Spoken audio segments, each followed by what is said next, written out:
Hello student, this is आज welcome to our channel. आज हम लोग करने वाले हैं एक्सरसाइज 9.1 के न्यूमेरिकल्स को। तो आइए बिना टाइम वेस्ट करे वीडियो को स्टार्ट करते हैं। क्वेश्चन नंबर 1 में बताया गया है कि इस टेबल को ऑब्जर्व करिए और पता लगाइए कि एक्स और वाई का जो वैल्यू है वो डायरेक्टली प्रोपोर्शनल है कि नहीं है। तो आइए पता लगाते हैं।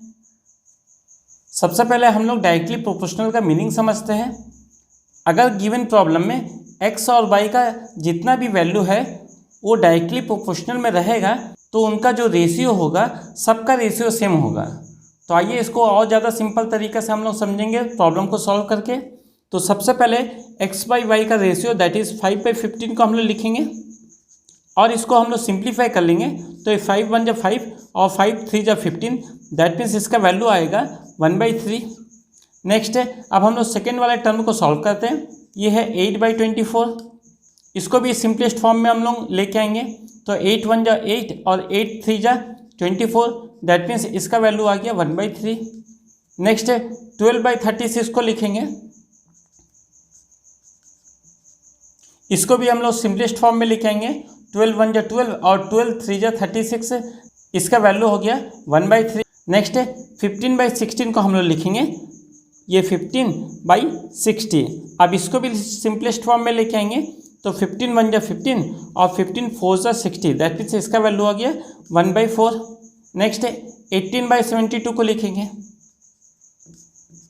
अब इसको भी सिंपलेस्ट फॉर्म में लेके आएंगे।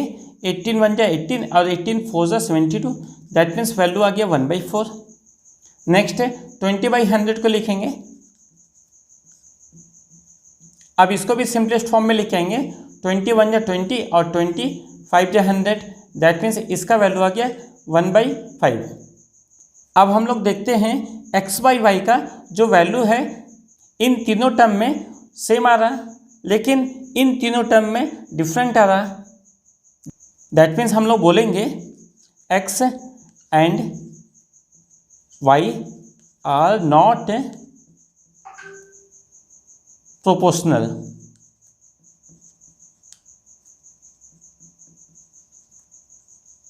ये हो जाएगा इसका आंसर। नेक्स्ट क्वेश्चन नंबर 1 के सेकंड पार्ट में भी हम लोग को देखना है कि ये जो वैल्यू दिया गया है ये डायरेक्टली प्रोपोर्शनल है कि नहीं है। तो आइए इसको भी उसी तरीक़ा से हम लोग पता लगाएंगे।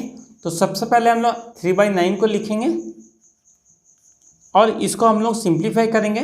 तो 3 1 जा 3 और 3 3 जा 9 जाएगा, दैट मीन्स इसका वैल्यू हो जाएगा 1/3।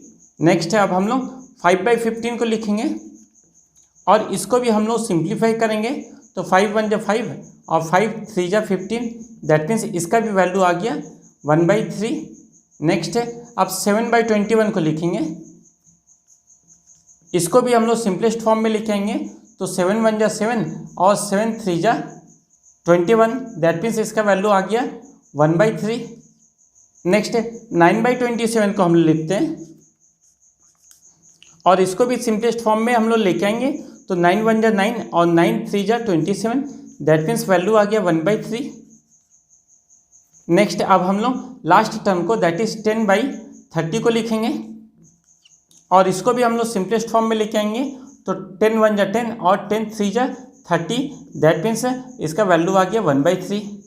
अब हम लोग ऑब्जर्व करते हैं कि हर केसेस में इसका जो रेशियो है वो 1:3 है। दैट मीन्स हम लोग बोलेंगे यहाँ पर कि X and Y are in proportional.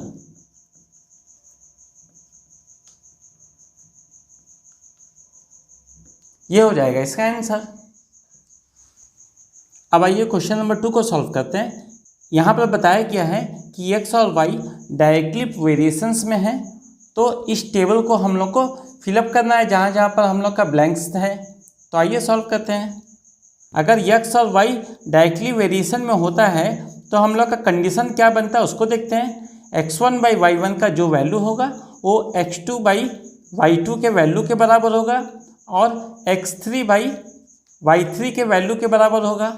Next x4/y4 के बराबर होगा और x5/y5 के बराबर होगा।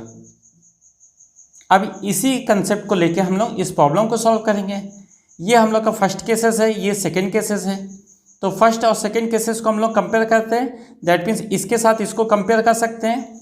तो x1 के जगह 3 लिखेंगे और y1 के जगह 45 लिखेंगे, तो ये हो जाएगा 3/45 इज इक्वल टू x2 के जगह में 5 लिखेंगे और y2 के जगह में हम लोग को कुछ नहीं दिया गया, दैट मीन्स y2 को फाइंड आउट करना है, तो यहाँ 5 लिखे और यहाँ y2 को फाइंड आउट करना है। अब हम लोग क्रॉस मल्टीप्लाई कर लेंगे, तो ये हो जाएगा 3y2 is equal to 45 into 5। Next 3 को हम लोग डिनोमिनेटर में लेके आ जाते हैं, तो y2 का यहाँ से वैल्यू मिलेगा 45 इंटू 5 डिवाइडेड बाई 3। 3 से 45 को हम लोग कट कर लेंगे, ये 15 टाइम्स में जाएगा। अब 15 के साथ में 5 को मल्टीप्लाई करेंगे तो आएगा 75, दैट मीन्स यहाँ पर होगा 75। नेक्स्ट अब फर्स्ट टर्म और थर्ड टर्म को हम लोग सॉल्व करते हैं, तो यहाँ पर लिख सकते हैं x1/y1 is equal to x3/y3। अब x1 का वैल्यू हम लोग के पास में 3 है और y1 का वैल्यू 45 है, तो यहाँ उसी को लिखेंगे हम लोग। नेक्स्ट x3 का वैल्यू हम लोग को पास में नहीं है, तो यहाँ x3 लिखेंगे और y3 का वैल्यू 90 है, तो 90 लिख देंगे। अब 45 के साथ में x3 का मल्टीप्लाई करेंगे, तो ये हो जाएगा 45x3 is equal to 3 into 90। Next 45 को हम लोग डिनोमिनेटर में लेके आ जाएंगे, तो यहाँ से x3 का वैल्यू जो होगा वो होगा 3 इंटू 90/45।